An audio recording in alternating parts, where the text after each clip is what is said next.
Hey guys! Welcome to Couple. Please like and subscribe if you like this video. Ashley Judd sued Harvey Weinstein on Monday, opening a new legal battlefront for the disgraced film producer by claiming that her career withered because he spread lies about her in Hollywood after she rejected his sexual requests.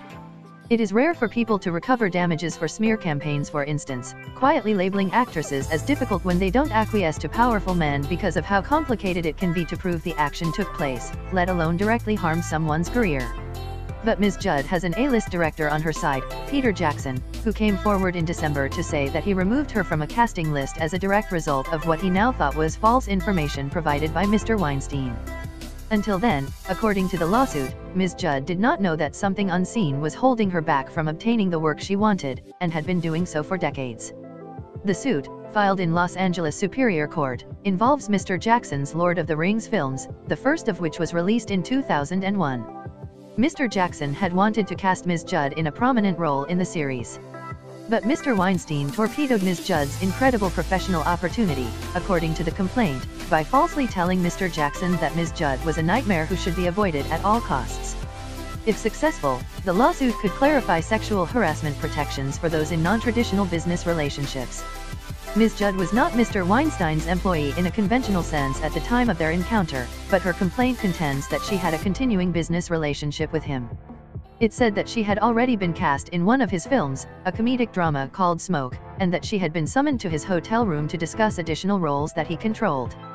Ms. Judd is suing Mr. Weinstein for defamation and sexual harassment and for violating California's broadly written unfair competition law, which prohibits unlawful, unfair, and fraudulent business acts and practices.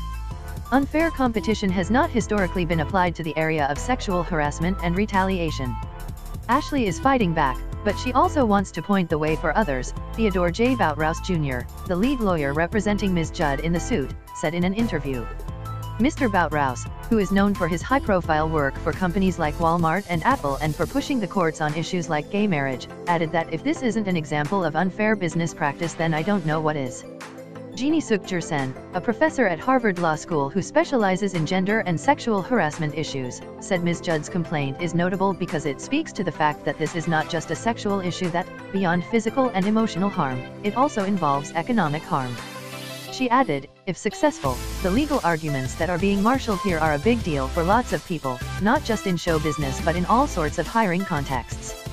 Ms. Judd said in a statement that financial recuperation will be donated to the Time's Up Legal Defense Fund, so that women and men in all professions may have legal redress for sexual harassment, economic retaliation, and damage to their careers.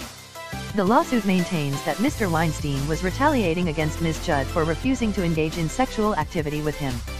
About a year before Ms. Judd was in contention for the Lord of the Rings role, Mr. Weinstein had her meet him in a hotel room in Beverly Hills under the guise of discussing business, where he appeared in a bathrobe and, among other things, asked her to submit to a massage and watch him shower, the complaint said.